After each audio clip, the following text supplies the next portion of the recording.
Assalamualaikum warahmatullahi wabarakatuh, sahabat Air Movie. Melanjutkan dari episode sebelumnya, hari itu saat Joda tengah tertidur, tiba-tiba dia terbangun dan berteriak menyebut nama Jalal. Mendengar itu Moti menghampirinya seraya bertanya, "Ada apa Joda?" Dan Joda menjawab, Moti, aku bermimpi buruk." Lalu Moti mengatakan, "Semuanya baik-baik saja Joda." Namun Joda mengatakan, "Tapi dalam mimpiku, aku melihat kalau Yang Mulia tidak bisa bernafas. Dia berteriak meminta tolong, tapi tidak ada seorang pun yang menolongnya. Padahal saat itu ada beberapa orang di sekitarnya. Aku menduga kalau ada sesuatu yang tidak beres terjadi padanya.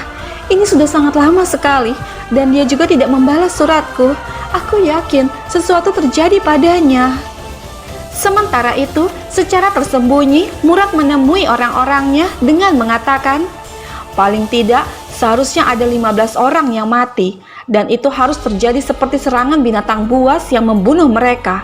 Kita harus meredakan para prajurit ini, maka Yang Mulia tidak akan mendapatkan pertolongan tepat pada saat yang dibutuhkan.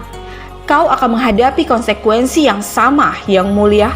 Kami akan membunuhmu secara perlahan-lahan." Beberapa saat kemudian, Ratu Hamidah mengundang semua dewan di ruang istana. Dia berkata, "Aku sengaja mengundang kalian semua di sini untuk suatu tujuan. Hari ini sudah lebih dari 1 bulan Yang Mulia tidak ada di sini dan banyak masalah politik yang membutuhkan solusi. Harus ada seseorang yang mengambil alih hal ini." Lalu Todarmal mengatakan, "Ya, kau benar Maria Makani. Lalu menurutmu siapa yang seharusnya mengambil alih kepemimpinan untuk sementara waktu?" Dan Ratu Hamidah menjawab, "Hanya ada satu orang yang pantas duduk di tahta ini selama Yang Mulia tidak ada, dan itu adalah Ratu Joda." Mendengar ini membuat semua orang takjub, namun tidak pada Rukayah dan juga Murad. Kemudian Hamidah mengatakan lagi, "Ratu Joda selalu memenuhi tanggung jawabnya dengan baik. Jadi selama Yang Mulia belum kembali, Ratu Joda mempunyai hak untuk mengatur semuanya." Mendengar ini membuat Murad semakin kesal atas keputusan neneknya. Namun dengan perasaan cemas, Joda mengatakan, "Ini sudah beberapa hari Yang Mulia tidak mengirimkan kabar beritanya." Seketika Rukayah mengatakan, "Mungkin Yang Mulia menetapkan diri untuk tinggal di sana." Dengan tidak memperdulikan ucapan Rukayah, Joda berkata, "Aku telah mengirimkan sebuah surat, tapi dia tidak memberikan respon apapun. Jika kita tidak mendengar kabar apapun darinya, maka kita akan mengambil beberapa tindakan." Sahabat kita beralih ke hutan. Mengetahui bahwa Jalal sudah tersadar dari pingsannya, Mansing berkata, "Bagaimana perasaanmu sekarang Yang Mulia?" Dengan lemas Jalal menjawab, "Aku merasa sangat lelah." Lalu Birbal mengatakan, "Kau tidak bisa pergi untuk saat ini Yang Mulia. Aku akan mencari seorang tabib." Seketika Jalal mengatakan, "Sepertinya ada yang tidak beres. Para prajuritku mati sekarang. Kemudian aku jatuh sakit. Tidak, ini tidak bisa dibiarkan. Aku akan memenggal kepala semua orang yang ingin mencoba menghentikanku." Namun Abu Fazal mengatakan, "Sekarang bukan saat yang tepat. Para prajurit kita sedang sekarat satu persatu, dan prajurit mereka semakin bertambah. Sedangkan kondisimu juga belum membaik Yang Mulia." Mansing juga mengatakan, "Ya, dia benar Yang Mulia. Kita harus menunggu saat yang tepat, dan aku akan mengabarkan hal ini ke Agra." Namun Jalal mengatakan, "Itu percuma. Tidak ada surat balasan apapun dari Agra. Itu berarti surat-surat kita tidak pernah sampai ke sana." Mendengar ini membuat mereka semua terdiam memikirkan sesuatu. Sementara itu, di istana Agra, Murad menemui orang-orang kepercayaannya. Dengan kesal, dia berkata, "Ratu Joda telah mengatur semuanya. Dia mengambil alih istana." Lalu salah satu pria mengatakan, "Inilah saat yang tepat Pangeran. Yang Mulia sudah tertangkap dan Pangeran Salim tidak ada di sini." Namun Murad mengatakan, "Aku tidak memiliki dukungan apapun di sini. Mereka lebih memilih Ratu Joda." Lalu pria itu mengatakan, "Kau harus bekerja untuk mendapatkan tahta kerajaan Pangeran. Kau lebih baik melakukannya karena itu sudah diputuskan." Sahabat kita kembali ke Jalal. Merasa cemas karena tidak ada satupun surat balasan dari Agra, Jalal pun berkata, Aku akan menulis sebuah surat untuk Ratu Jodah. Mereka tidak akan menghentikannya, karena surat itu untuk istriku sendiri, dan dia akan mengerti dengan apa yang akan aku katakan nanti. Beberapa saat kemudian, Hoshyar menghampiri Ruqayyah di kamarnya seraya berkata, "Ratu Ruqayyah, kau memintaku untuk memberikan surat yang mulia padamu. Nah, ini dia suratnya." Dengan senang, Ruqayyah pun langsung membaca surat tersebut. Namun isi surat itu hanyalah sebuah puisi untuk Jodah. Dengan tertawa, Ruqayyah berkata, "Cinta Jalal memang hanya untuk Jodah, tapi kali ini surat-suratnya tidak akan diterima oleh Jodah." Kemudian Ruqayyah membakar surat tersebut tanpa memberikannya kepada Jodah.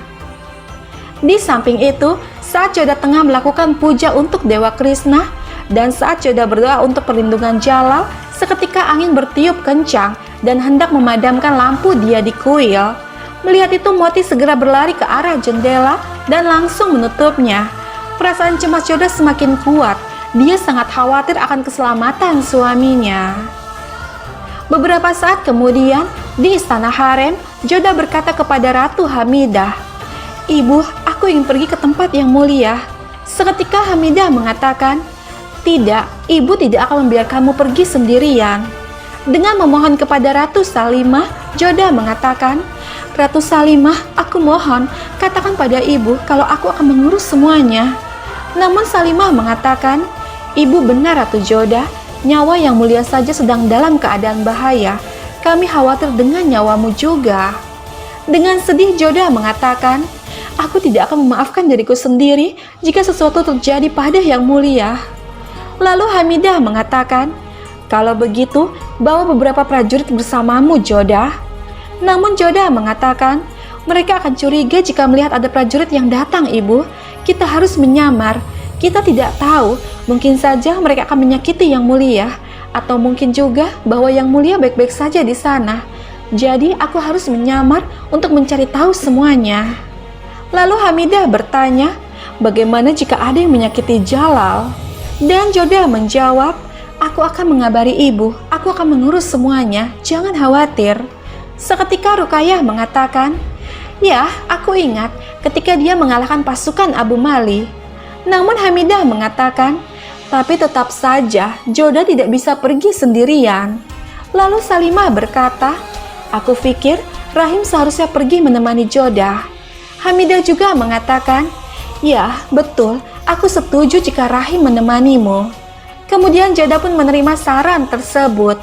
Dengan penasaran, Ruqayyah bertanya, "Bagaimana dengan tanggung jawab mengurus bisnis rempah-rempah yang kamu tinggalkan ini, Ratu Jodah?" Dan Jodah menjawab, "Ratu Salimah yang akan mengurus semuanya." Mendengar ini membuat Ruqayyah sedikit kecewa akan keputusan Jodah.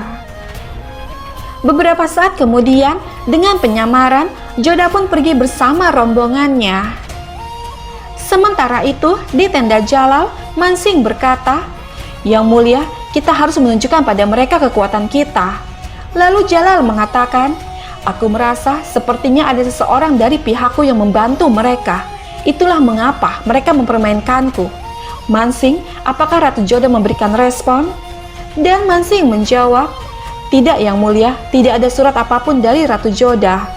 Dengan kesal Jalal mengatakan, "Jadi mereka tidak membiarkan suratku terkirim. Ratu Jodah pasti akan mengirimkan bala bantuan. Apakah Ratu Jodah baik-baik saja?"